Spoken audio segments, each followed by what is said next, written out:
Hello friends. तो मैं पुष्पेंद्र कौशिक आज एनसीईआरटी सीरीज का चैप्टर नंबर 4 क्लास 8 स्टार्ट करने जा रहा हूं, जिसका नाम है उपनिवेशवाद और जनजातीय समाज। तो आइए देखते हैं।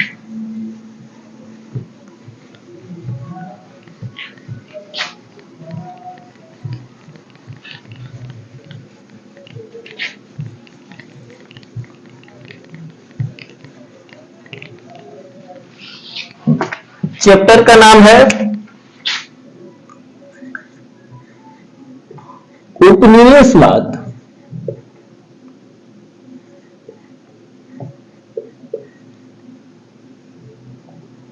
और जनजातीय समाज।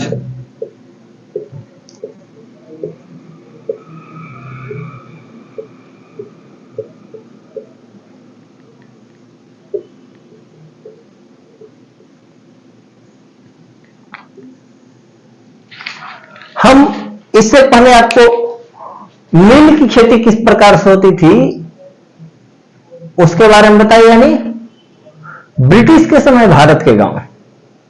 उसके बाद जो आता है उपनिवेशवाद और जनजातीय समाज। तो उपनिवेशवाद हम आपको बता चुके हैं। अब आइए समझते हैं कि जनजातीय जो समाज होता है क्या होता है।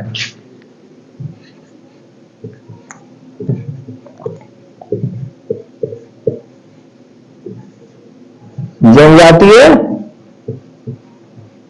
समाज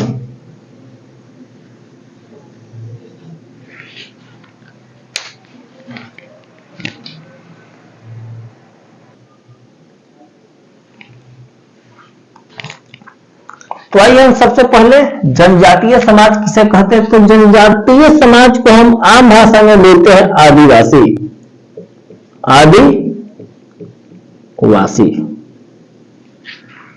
ये जो लोग थे वो भारत में सबसे पुराने समय से रहे।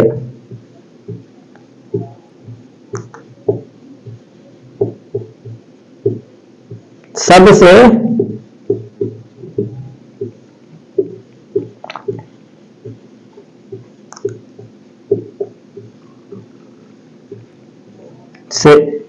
रहते थे या फिर रहते आए हैं। रहते थे नहीं, रहते आए हैं, क्योंकि आज भी जनजातीय समाज भारत में है, जिसे हम लोग बहुत सारे थीम पढ़े हैं। जैसे असम के कुछ एरिया में थे। उसके बाद मणिपुर जो हिंसा का सबसे मुख्य कारण यही जनजातीय समाज है, क्योंकि जितने भी जनजातीय समाज होते हैं उनके कल्चर अलग होते हैं, उनके सिविलाइजेशन अलग होते हैं। तो कल्चर एंड सिविलाइजेशन का मतलब होता है, कल्चर मतलब क्या हुआ, संस्कृति, और सिविलाइजेशन मतलब सभ्यता। उनकी सभ्यताएं और संस्कृतियां अलग अलग होती है। इसके बाद हम बात करेंगे झूम खेती। इन लोग जो खेती करते थे उसको हम बोलते हैं झूम खेती। झूम खेती याद रखिएगा।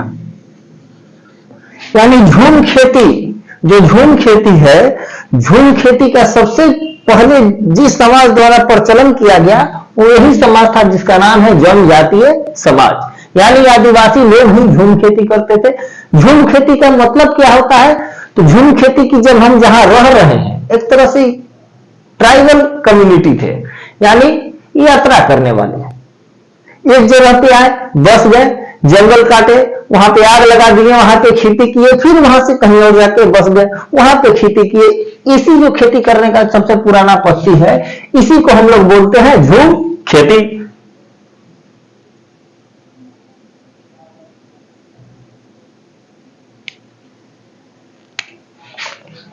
झूम खेती क्या है, तो सबसे पहले जंगल को काटकर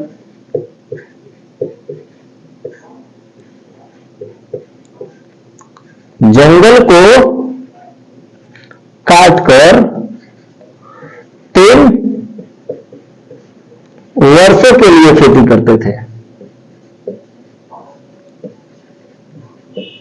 खेती करना।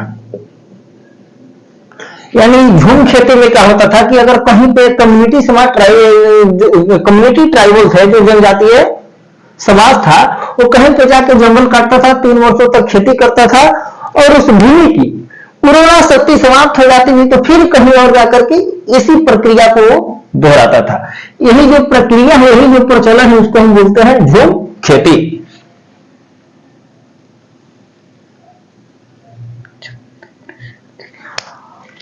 खेती करने की जो विधि है, विधि उसको बोलते हैं झुमंतु।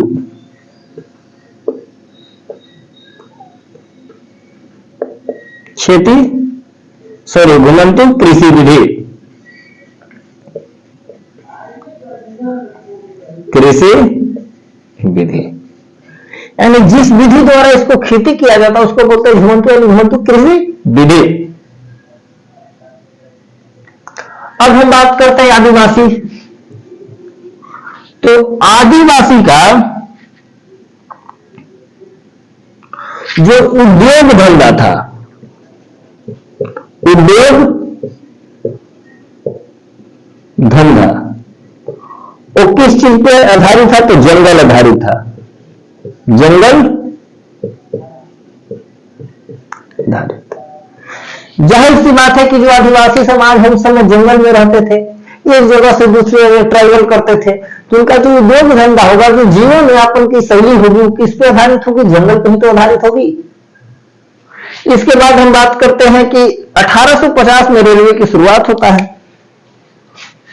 याद रखिएगा, सबसे पहले रेलवे का शुरुआत, रेलवे बात करते हैं किसका? हम रेलवे का।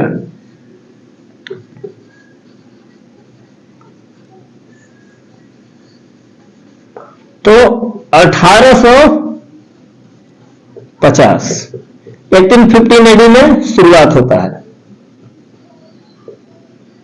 शुरुआत होता है। और 1850 से 1850 एडी से 1910 यानी 1910 एडी तक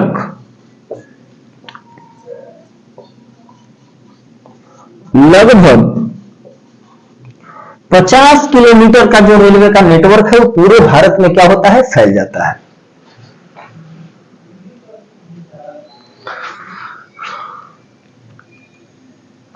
अब इसके बाद हम बात करेंगे, एक बार शॉर्ट में हम आपको समझा देते हैं इसको, जो चीज बताए हैं कि जो झूम खेती है, जनजातीय समाज द्वारा झूम खेती का प्रचलन किया जाता है। और झूम खेती जंगल को काटकर 3 वर्षों के लिए खेती करते हैं, और उस भूमि का उर्वरा शक्ति समाप्त हो जाने के बाद जिस जगह पे 3 वर्षों के लिए खेती हुआ, वहां की उर्वरा शक्ति जब समाप्त हो जाता है, तो जो जनजातीय समाज थे, ट्रेडिंग सोसाइटी क्या कम्युनिटी भी इसको बोल सकते हैं, वो फिर कहीं जाकर के जंगल को काट करके नए तौर तरीके से इसकी शुरुआत करते थे। इसी को हम बोलते हैं झूम खेती। और झूम खेती का जो विधि है, इसी विधि को हम बोलते हैं झुमंतु कृषि विधि। अब देखिए, जो आदिवासी थे उनका उद्योग धंधा जंगल आधारित है। जाहिर सी बात है कि जो लोग जंगल पे ही आधारित थे, उनका उद्योग धंधा, खान पान, यानी जितने भी सारे उनका एथी होगा वो जंगल पे आधारित होगा। इसके बाद रेलवे की शुरुआत 1850 में होती है, और लगभग 1850 से 1910 तक पूरे भारत में, ऑल ओवर इंडिया 50 किलोमीटर का रेलवे का नेटवर्क बीत जाता है।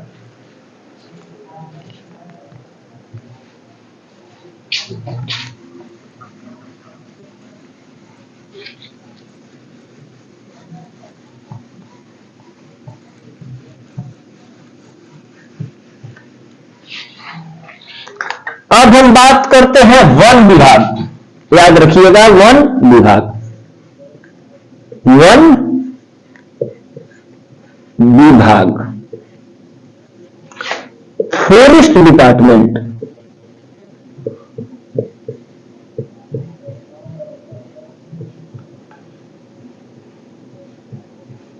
Forest department. तो जाहिर सी बात है कि जब वन विभाग आएगा, अब भारत में रेलवे का शुरुआत हो चुका था, तो रेलवे तो पटरियां बिछाने के लिए आज सीमेंट का दौर है। उस समय सीमेंट, गिट्टी, बालू, छड़ी नहीं होते थे, तो जो मजबूत लकड़ियां होती थी उसी का इस्तेमाल रेलवे के पटरियों को बिछाने में किया जाता था मुख्य रूप से। और जब भारत में अंग्रेज आते हैं तो एक वन विभाग, फॉरेस्ट डिपार्टमेंट का शुरुआत करते हैं। इसके अंतर्गत बहुत सारे वन अधिनियम एक्ट लाएंगे जिसको हम फॉरेस्ट एक्ट के नाम से जानते हैं। तो आइए उसकी चर्चा हम करते हैं। तो वन विभाग बना कब, तो इस पर थोड़ा ध्यान दीजिएगा, क्वेश्चन हमेशा यहां से आता है।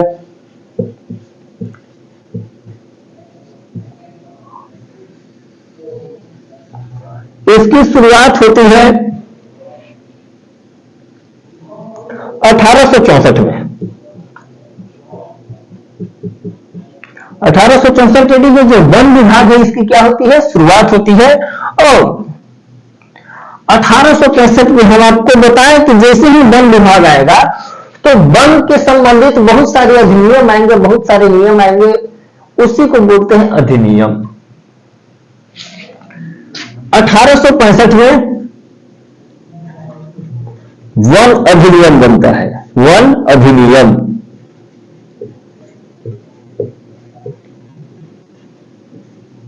वन अधिनियम बनता है।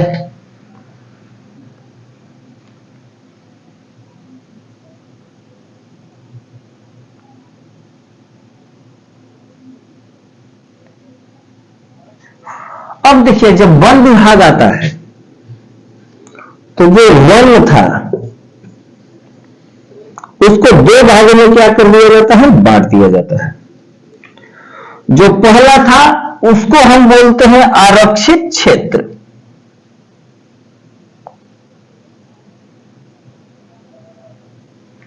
इसको हम बोलते हैं आरक्षित क्षेत्र।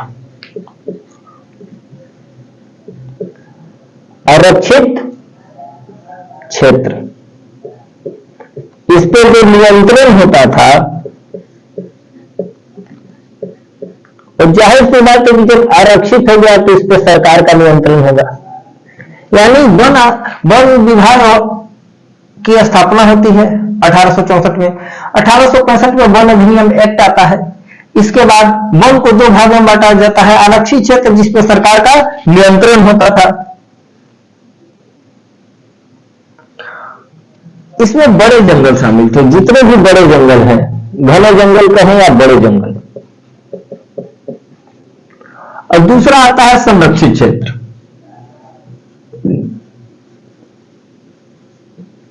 संरक्षित क्षेत्र जो कि लोगों के लिए स्वतंत्र था, लोगों के लिए, जो वहां की ट्राइबल कम्युनिटी थी उनके लिए संरक्षित क्षेत्र की व्यवस्था कर दी जाती है। अब देखिए, अब जो कम्युनिटी शुरू से ही वन में खुले तौर पे रहे हैं उनको तो कहीं ना कहीं आरक्षित कर दिया गया एक एक्ट के द्वारा, वन अधिनियम एक्ट के द्वारा। सॉरी, 1865 पे लिखना था, 1865 में वन अधिनियम एक्ट आता है। उसके बाद वन को दो भागों में बांट दिया जाता है। पहला होता है आरक्षित और दूसरा होता है संरक्षित। तो आरक्षित क्षेत्र में सरकार का पूर्ण रूप से नियंत्रण हो जाता है। वहां जो कम्युनिटी थे, ट्राइबल कम्युनिटी, जनजातीय समाज, उनको जाने से क्या कर दिया जाता है, रोक दिया जाता है।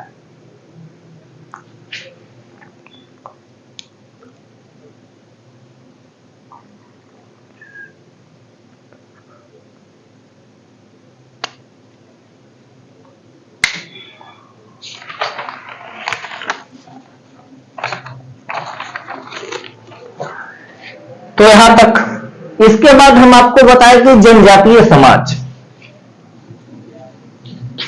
के बारे में, कि कौन कौन से मुख्य रूप से भारत में जो जनजातीय समाज हैं वो थे। फिर आते हैं हम जनजातीय समाज।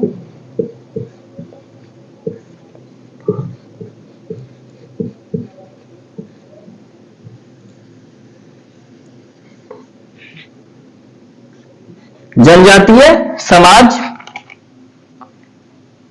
तो अगर हम बात करते हैं कि भारत में सबसे बड़ी जनजातीय समाज कौन सी है, भारत में सबसे बड़ी याद रखिएगा, भील जनजाति एक थी, भील जनजाति। जो भील जनजाति थी वो भारत के सबसे बड़ी जनजातीय समाज थे। इसके बाद जो भील जनजाति थे रहते कहां थे, तो उनका निवास स्थान था गुजरात,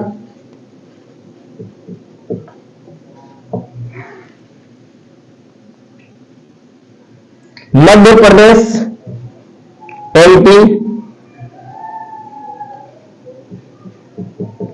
आंध्र प्रदेश,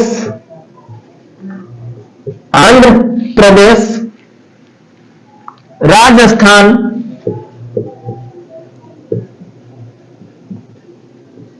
त्रिपुरा और कर्नाटक। त्रिपुरा और कर्नाटक। तो भील जनजाति भारत की सबसे बड़ी जनजाति थी। इनका निवास स्थान था गुजरात, एमपी, आंध्र प्रदेश, राजस्थान, त्रिपुरा और कर्नाटक। उसके बाद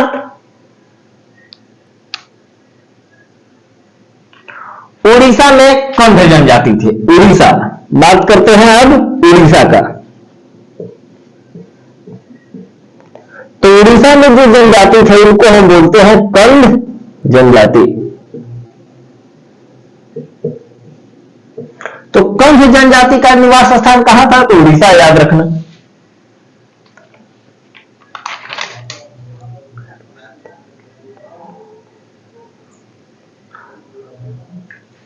अब बात करते हैं बिहार की। बात करते हैं बिहार की। तो बिहार में थे मुंडा,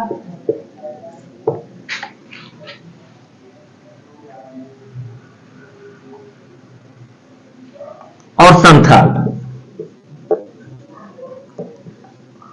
बिहार में थे मुंडा और संथाल, जो आगे चल के इन्हीं दो समाज द्वारा बिहार में मुंडा विद्रोह और संथाल विद्रोह किया जाता है। अब देखिए, मुंडा विद्रोह की हम बात करते हैं। इसके बाद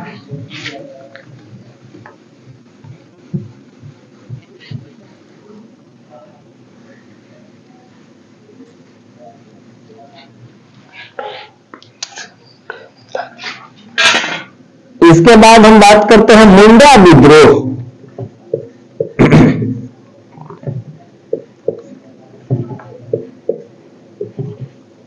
मुंडा विद्रोह।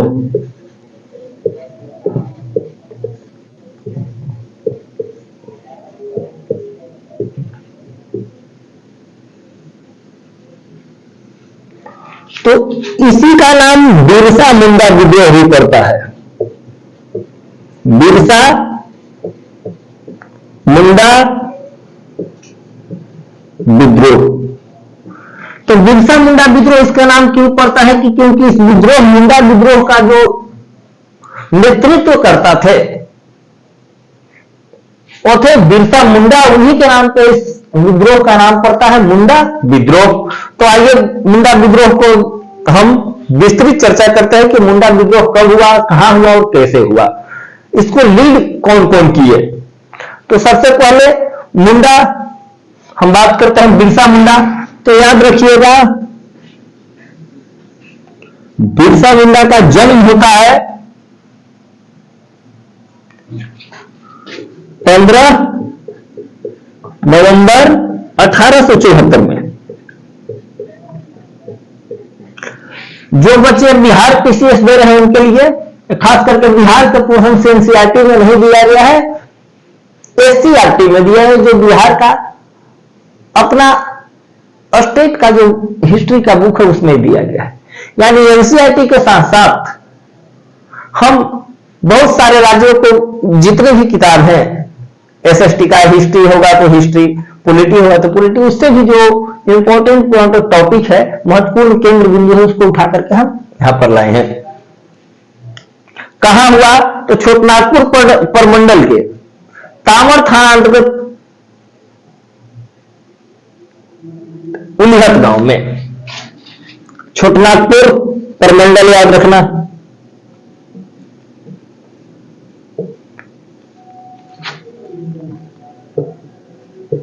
प्रमंडल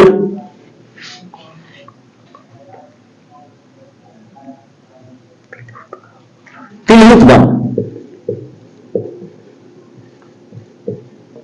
तिलहुत गांव। इनके जो पिता थे वो थे सगुना मुंडा।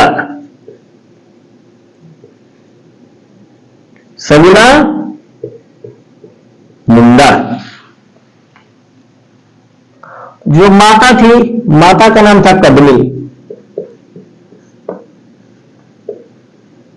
माता कदमी थी।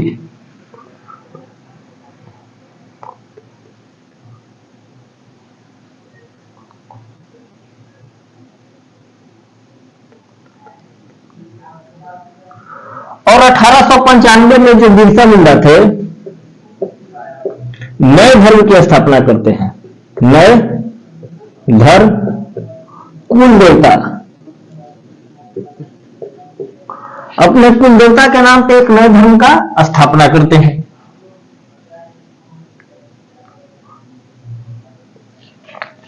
और 18 दिसंबर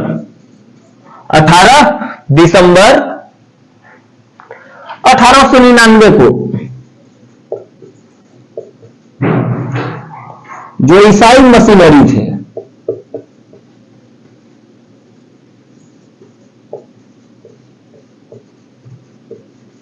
उन पर पहला आक्रमण करते हैं।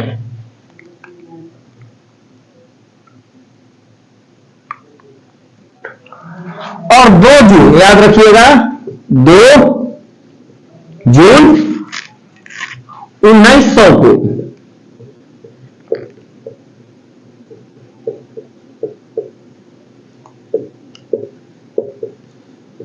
रांची जेल में इनकी क्या हो जाती है?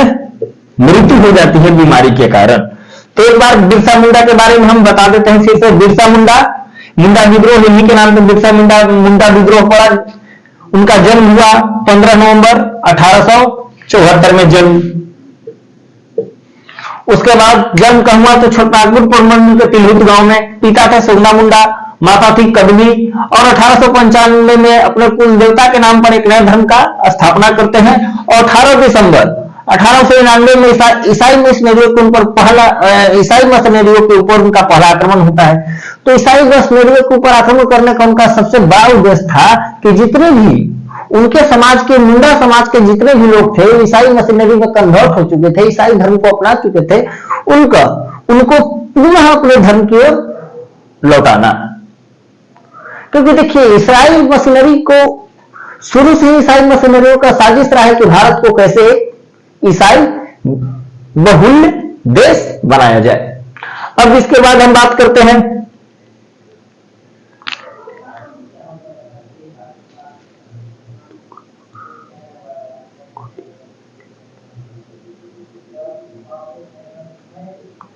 उन्नीस सौ 2 में छोटा नागपुर की बात कर लेते हैं। मुंडा विद्रोह, छोटा नागपुर।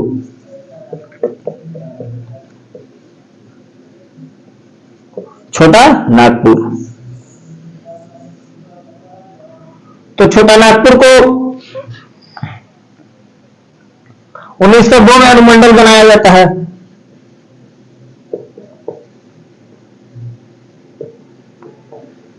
अनुमंडल बनाया जाता है। उसके बाद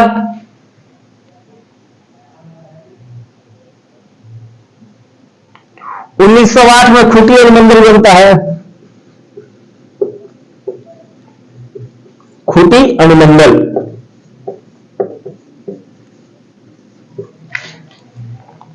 उसके बाद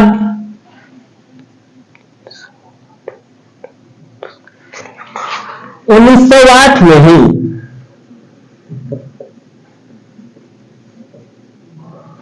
छोटनागपुर तस्करी अधिनियम,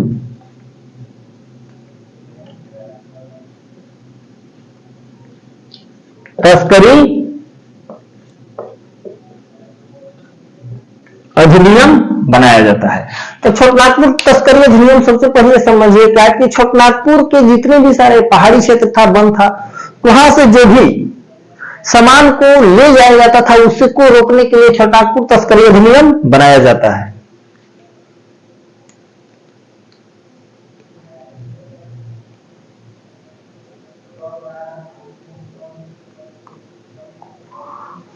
अब हम बात करेंगे उत्तर पूर्वी भारत और जनजातीय आंदोलन, यानी उत्तर पूर्वी भारत, नॉर्थ ईस्ट, यानी त्रिपुरा, असम, मणिपुर, ये सबको हम बोलते हैं उत्तर पूर्वी Bharat, north east. Seven sister जितने भी उनको बोलते हैं नॉर्थ ईस्ट, अरुणाचल प्रदेश, ये सब सारे नॉर्थ ईस्ट के अंतर्गत आते हैं। तो नॉर्थ ईस्ट में जितने भी सारे विद्रोह हैं उसकी चर्चा करेंगे। और इसके बाद एक टॉपिक और है जो पढ़ाने के बाद हमारा जो चैप्टर नंबर 4 है क्या हो जाएगा, क्लियर हो जाएगा।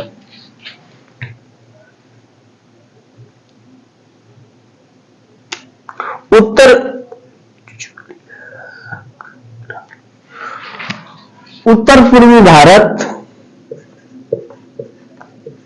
उत्तर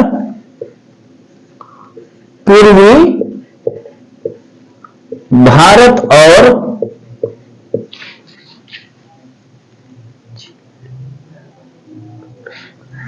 जेलियांगरोंग,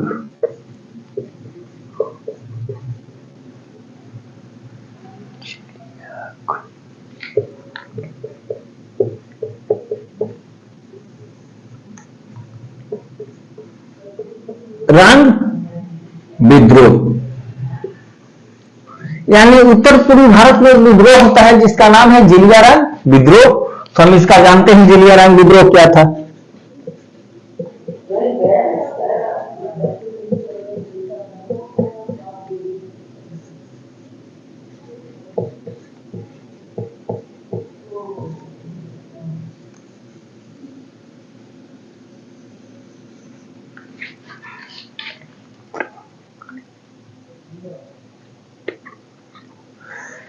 देखिए जेलियांगरोंग विद्रोह उत्पन्न होने का सबसे बड़ा जो कारण है 1918 में जो अंग्रेज थे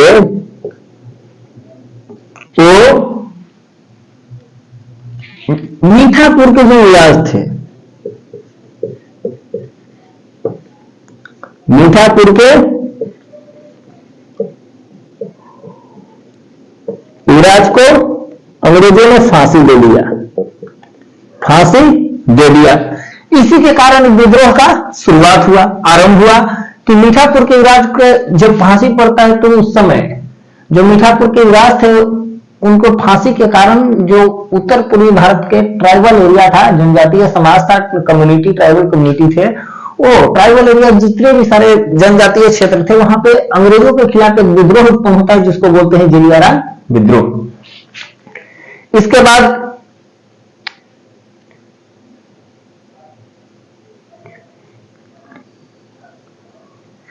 उस समय का किस किस क्षेत्र में हुआ, क्षेत्र की हम बात करते हैं तो क्षेत्र था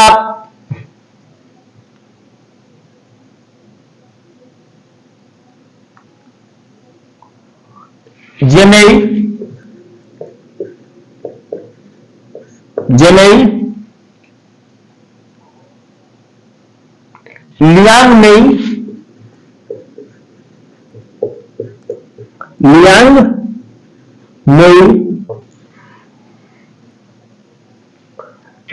रांगमेई इत्यादि उस समय के क्षेत्र थे जहां पे। उसके बाद हम बात करते हैं 1920 में लियांग में यह एक चीज और रखिएगा, नागा, नागा जनजाति, जनजाति। और 1920 में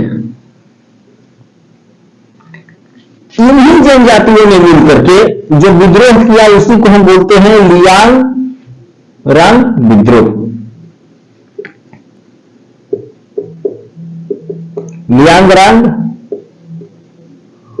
विद्रोह इन्हीं के द्वारा क्या किया गया, इसको स्टार्ट किया गया। आगे चलकर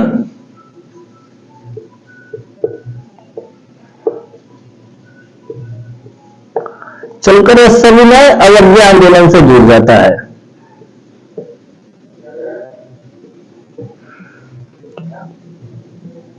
आंदोलन यानी सविनय अवज्ञा आंदोलन से जुड़ने वाला जो पहला विद्रोह था वो था लियांगरान विद्रोह। याद रखिएगा, सविनय अवज्ञा आंदोलन से जुड़ने वाला पहला विद्रोह तो लियांगरान विद्रोह। इसके बाद हम बात करेंगे कि जनजातीय समाज में महिलाओं की क्या भूमिका थी।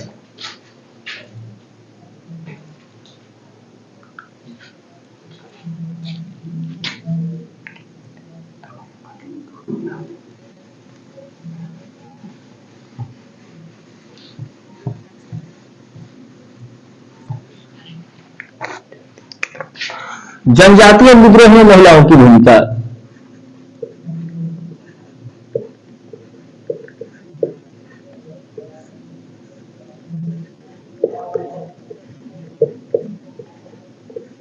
विद्रोह में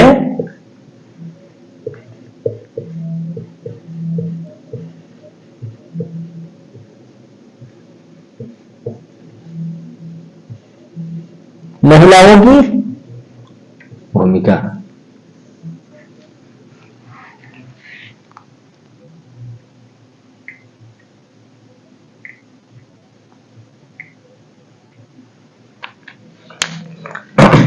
तो देखिए, भारत में जितने भी सारे आंदोलन हुए उसमें से कहीं न कहीं बहुत सारे ऐसे आंदोलन थे जिसमें महिलाओं अपना भूमिका, अपना योगदान बढ़ चढ़ के दिए। बहुत ऐसे महिलाएं थे, जैसे हम बात करते हैं वीरांगना, जिनको कहा जाता है झांसी की रानी। इसके बाद संथाल विद्रोह में नागा और हीरा नाम की महिला ने बहुत योगदान दिया था। तो काना भगत आंदोलन में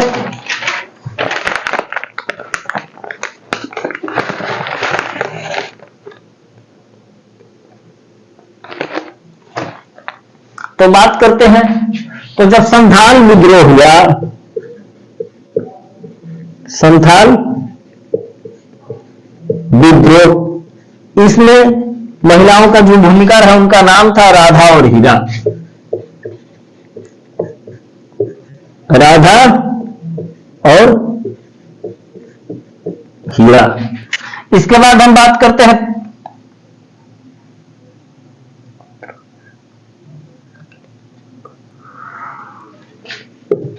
1899 में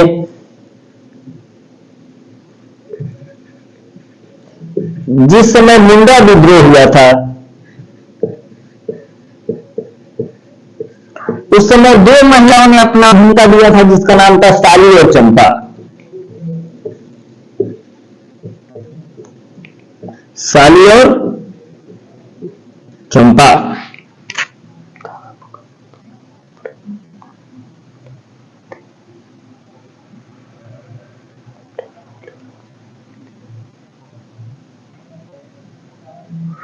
उसके बाद गोंडा जाति एक है, उसमें गोंडा, उसमें जो महिला ने अपना भूमिका निभाया उनका नाम था राजमोहिनी। राजमोहिनी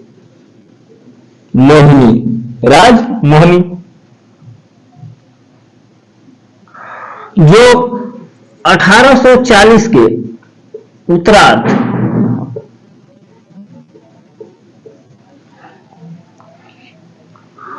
और 1950 के पूर्वार्ध तक कमान संभाला। तो एक बार इसके हम शॉर्ट में रिवीजन को आते हैं। तो जनजातीय विद्रोह में महिलाओं की भूमिका, तो संथाल विद्रोह में राधा और हीरा की भूमिका था, और 1999 के मुंडा विद्रोह में साली और चंपा ने अपना योगदान दिया, और गोंडा जनजाति में राजमोहिनी नाम की जो महिला थी वो 1840 के उत्तरार्ध और 1850 के पूर्वार्ध तक कमान संभाला। अब हम बात करते हैं कि उत्तरार्ध और पूर्वार्ध क्या होता है। हिस्ट्री में बहुत सारे ऐसे शब्द हैं जिनका अर्थ समझना बहुत जरूरी होता है, अति आवश्यक होता है। उत्तरार्ध का मतलब होता है, यानी कोई भी सदी है, सदी 100 साल पे होता है, यानी उत्तरार्ध उत्तर का आधा, यानी अर्ध शतक के बीच, अर्ध शतक के बीच यानी अर्ध शतक के बाद। उत्तरार्ध या पूर्वार्ध का मतलब हुआ कि जो 50 वर्षों के बाद वाले हिस्सा है उसको बोलते हैं उत्तरार्ध, यानी अर्ध शतक के बाद वाले हिस्सा उसको बोलेंगे उत्तरार्ध, और अर्ध शतक के पहले वाले हिस्सा को बोलेंगे पूर्वार्ध। जैसे हम मानते हैं कि हम सिंपल सा उदाहरण ले रहे हैं कि 1900 से 2000, तो 1900 का उत्तरार्ध हो जाएगा, उत्तरार्ध हो जाएगा 1900 से लेकर के 1950 तक, सॉरी पूर्वार्ध,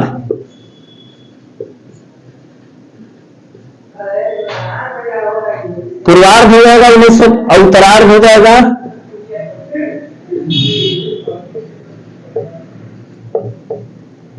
2000। यानी उत्तरार्ध का मतलब होता है उत्तर का आधा, पूर्वार्ध का मतलब होता है पूर्व का आधा। यानी उत्तरार्ध अगर 2000 है तो 1900 और 2000 के बीच में उत्तरार्ध पूर्वार्ध पूछा जाए तो 1900 से 1950 पूर्वार्ध हो जाएंगे, उत्तरार्ध हो जाएंगे 1950 से 2000।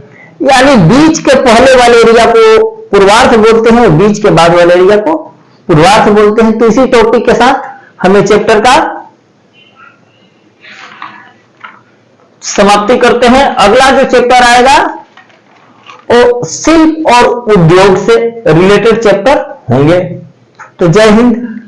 अगर हमारा वीडियो, हमारा कंटेंट आप लोग को बढ़िया लग रहा है तो लाइक करें, शेयर करें और चैनल को सब्सक्राइब करें ताकि हमारा भी मनोबल बना रहे और ऐसे ही क्वालिटी वाले वीडियो लेकर के हम आप लोग के सामने उपस्थित हो।